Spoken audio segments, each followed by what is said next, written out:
Hi guys, welcome back to the channel. This is Phil and Emily, your favorite occupational and physical therapists. Alright, today we got a good one for you. We're gonna be talking about carpal tunnel. Alright, so let's get right into it. So a lot of people have carpal tunnel. It's a very common injury that we see, especially occupational therapists, but also physical therapists as well. So what it is pain and tingling and numbness sometimes at the fingers, especially those three fingers. You get the thumb, the index, the middle finger, and sometimes half of the ring finger.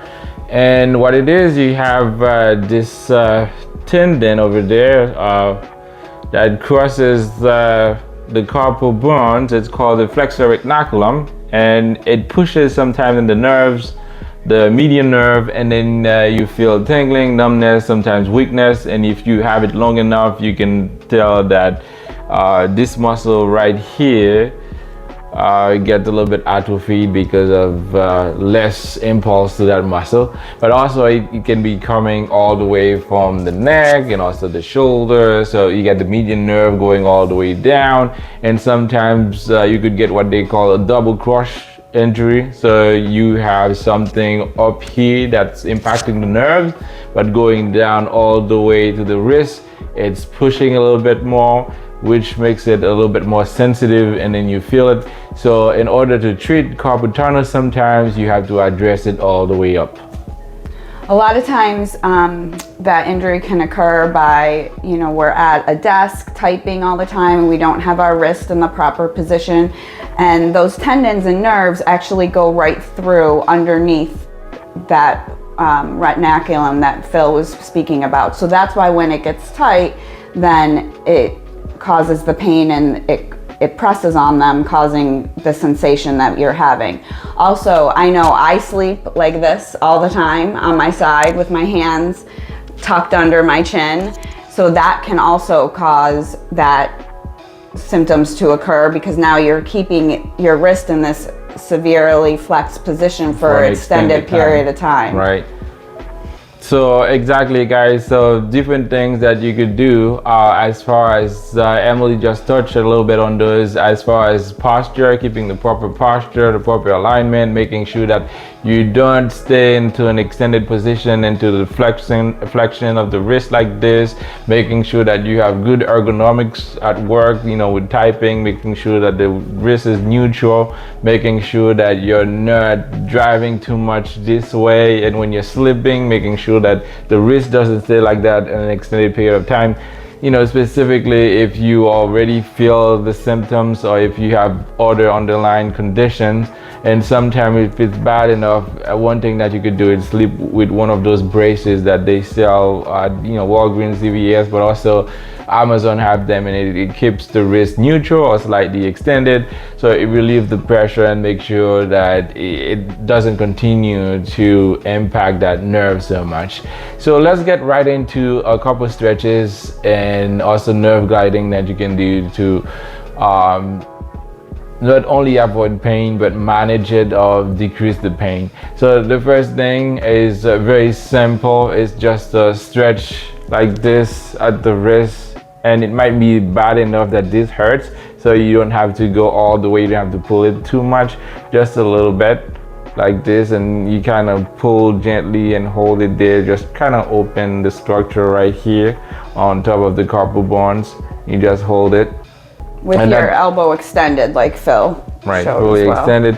Well, there's another thing. Remember, we spoke about it might not be just at the wrist, also posture. So you could do some stretches for your pecs and to stretch out the shoulders, and good posture with the neck, going back, opening your chest, holding it for a couple seconds, 15-30 seconds, and you relax, and then you do it again. And you could also do the door stretch. You lean in to the door or at a corner, open the chest, make sure you get good posture. You could also do the nerve gliding by extending the arms to the side like this, dropping your head to the opposite side and holding it like this. You could add a little bit more gliding through it by doing this, going up and down with the hands like this, flossing the nerve. You keep that neck slightly bent to the side. just so you could extend the nerve and stretch it a little bit further. But if this hurts, you could just keep the head straight and just do that. You'll feel a little bit of tingling more at the tip of the fingers when you do that. You could also take it a little bit further by going in and then out. A deeper flossing, you could add the neck to it. And this, you don't want to do too much of it. With the flossing, you don't want to irritate it. So maybe 5-6 times, and then you rest it out. Also, guys, inflammation is a big factor. When it comes to carpal tunnel, you could have inflammation there. You could have inflammation, at the neck and pushing on the nerve. So, if anything, there's other things that you can take, such as, things that's gonna work against inflammations. If you want something like that, better to consult your doctor. But there's natural things like turmeric and other things like green vegetables or green. I don't know about turmeric. Right, there's a couple things, that you only turmeric. Yeah. Yeah, there's a couple other things that you can take, right, to make sure that you decrease the inflammation if that's the cause of it. Is there anything else? One of the biggest things is really rest too. You have to relieve that constant tension on the area. So actually getting those type of braces can really help decrease your symptoms, especially if you can wear it, when you're sleeping. Not that it's always that comfortable, but in order to help decrease further irritation, to really give that area some rest. Right. Guys, just a quick recap. So posture, good ergonomics, stretching, these are the things that's gonna take you through carpal tunnel, making sure it doesn't get worse, that you won't need, in rare cases when it's bad enough, you need the surgery just to release that flexor retinaculum. But if you follow those advice and tips to keep it flexible, stretch it, make sure that it's not irritated too much, and resting it, you should be okay. Alright guys, so that's it for today. A very good and quick one for you today. Give us a like if you find anything interesting in this video, and also subscribe so you could get the next one when we get it out. We always try to get at least one video out a week.